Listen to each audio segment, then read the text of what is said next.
For those of you that sat there and actually watched the Chicago Bears beat the Jacksonville Jaguars 41-17 today, you know what you saw? A masterpiece. An absolute masterpiece. I know what a lot of you are going to say. The hell do you mean it was a masterpiece? The Jaguars got boat raced. The Bears put up 41 on them. It was a blowout in the second half. How's that a masterpiece? Well, it was a masterpiece by both teams, and let me explain what I mean. First, for the Chicago Bears.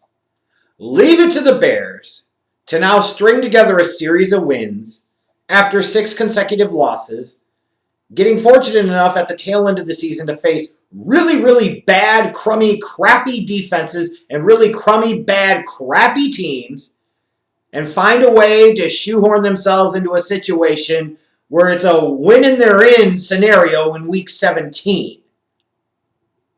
You've now got the Bears sitting there and putting themselves in a position where they're now 8-7. They either finish the season 9-7 or 8-8, and either way could end up in the playoffs, could also still end up missing the playoffs with a loss and some help.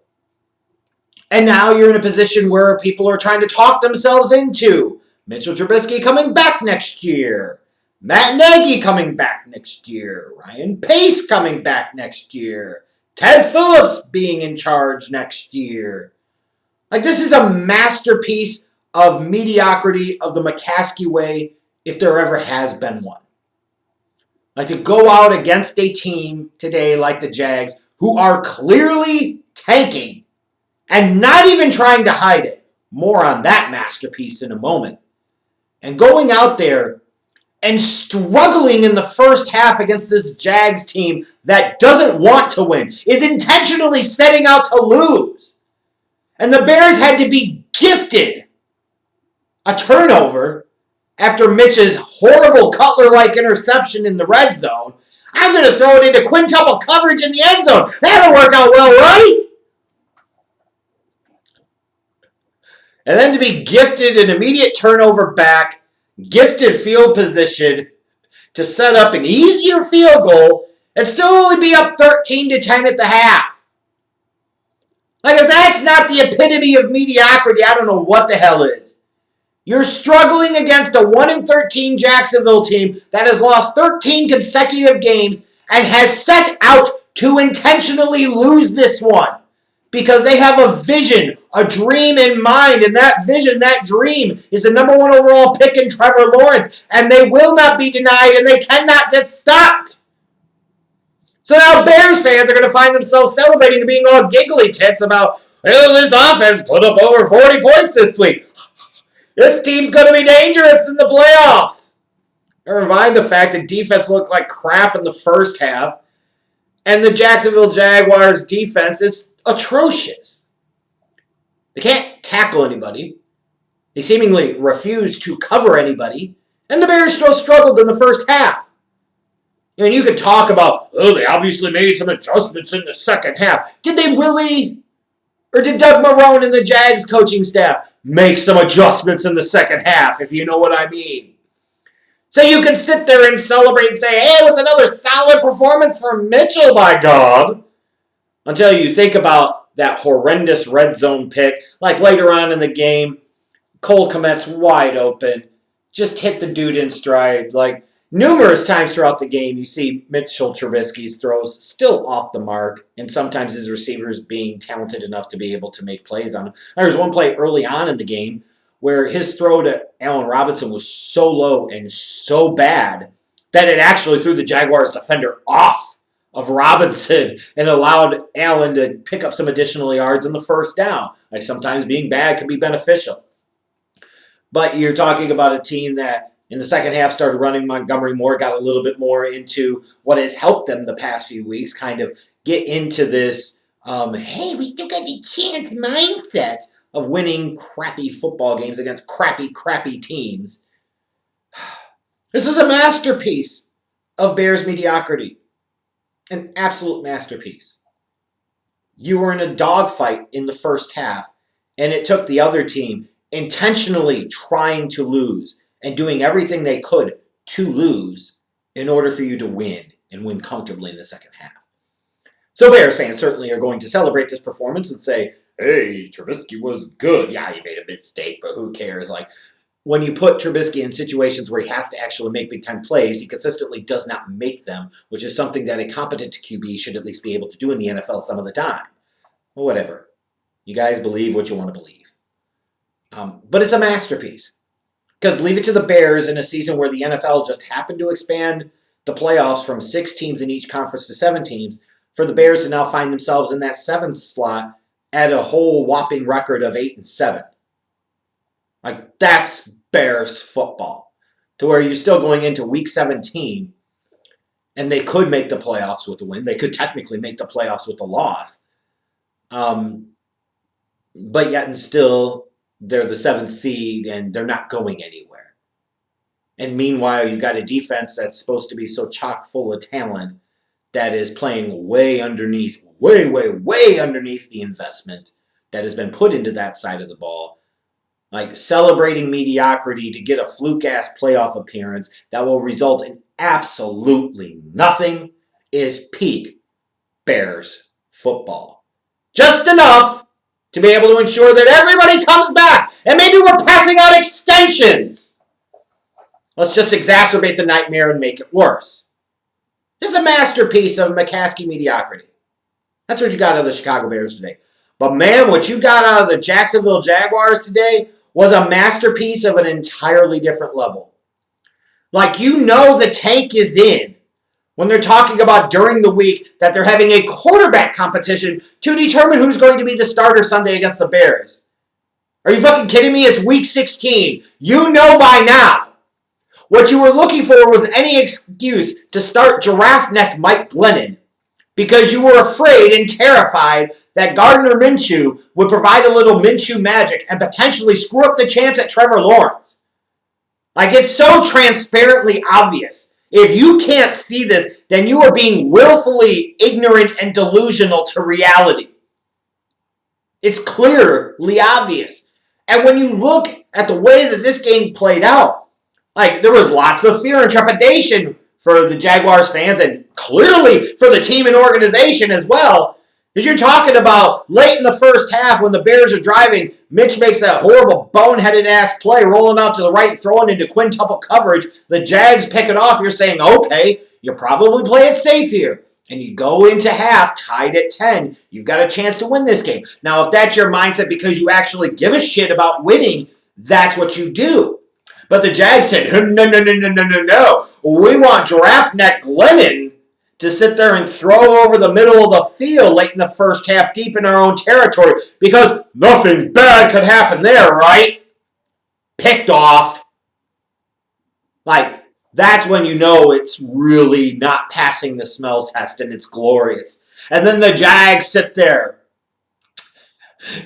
Bears get the ball back with 8 seconds left. Got one timeout. So instead of the Jags playing tight and close, trying to prevent the field goal, they go into that Vic Fangio, we're going to line up all these defensive backs at the goal line and just give the Bears an extra 10 to 15 yards to make the field goal easier so they could be up 13-10 at the half. Like, if this is the type of thing you were wanting to investigate, you could investigate, and you can't just chalk up to stupidity or a mistake. Like, this is clear, and this is obvious, and I love every single minute of it. And then the Jags go into halftime, and it's clear that they got the message because in the second half, their defense was even worse. Their offense couldn't get anything going. You could sit there and try and pretend like the Bears made any adjustments. They fucking didn't. The Jags made all the adjustments. Doug Marrone said, we're going to go the distance.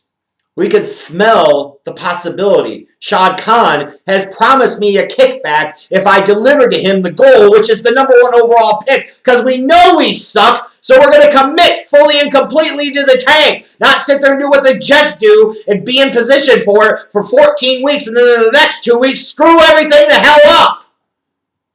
And the Jags, by God, they finished it off.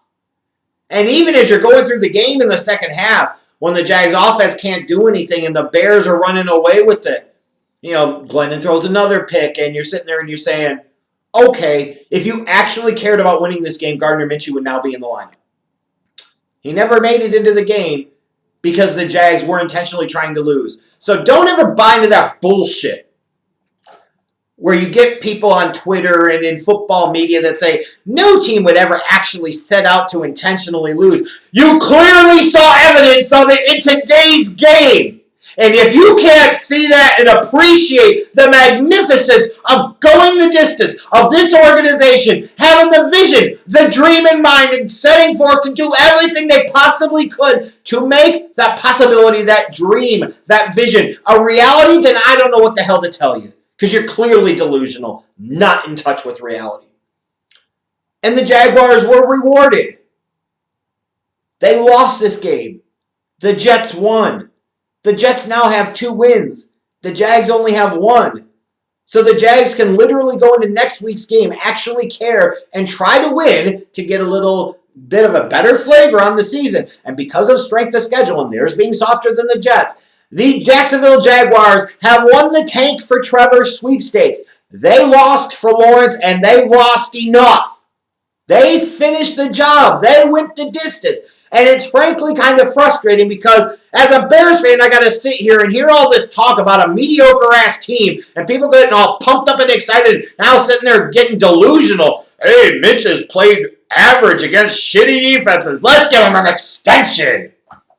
You've clearly seen how Matt Nagy is in over his head as a play caller. You see the consistent communication issues like blowing timeouts in the first half because you can't get the stuff in on time because you got to micromanage every fucking thing. Typical numbskull Nagy type of stuff. And now people are talking about he's going to come back next year, which means Pace is going to come back next year. And the whole damn cycle of mediocrity continues at Hallis Hall.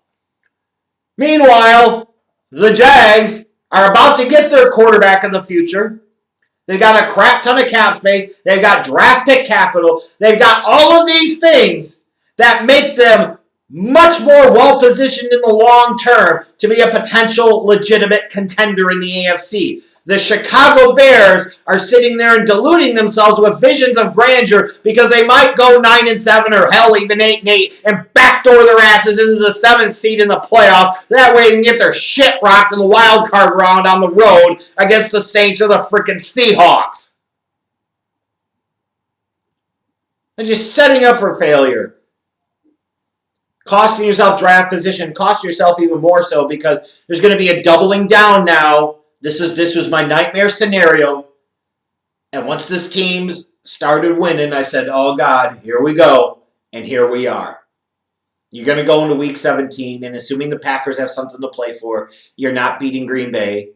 Then you're what? Hoping that the Cardinals lose to the Rams so that way the Bears can get into the playoffs? So then you're talking about an 8-8 team getting the 7th seed, and that's something for you to be excited about? Oh, my God. It's a nightmare, guys. My absolute true doomsday scenario. And before you idiots sit there and say, well, what happens if the Bears were actually winning and in position to contend and they made it to the Super Bowl and won it, you'd be bitching about how they should have taken. No, at that point in time, a-holes, they've won the Lombardi Trophy. Then I shut the hell up because it doesn't matter. And who cares what happens in the future because they won a freaking Lombardi Trophy. But they're not going to do that. Can't you see that? Can't you get that through your thick effing skulls? They're not going to do it. They're not positioned to do it. Next year will not be any different. It is just more of the same shit of the past. And if you want real talk, for the next 5-7 years, I'd much rather be the Jags than I would the Bears. The Jags are about to get that elite franchise quarterback. They've got draft pick capital. They've got cap space. All of these things the Bears don't have.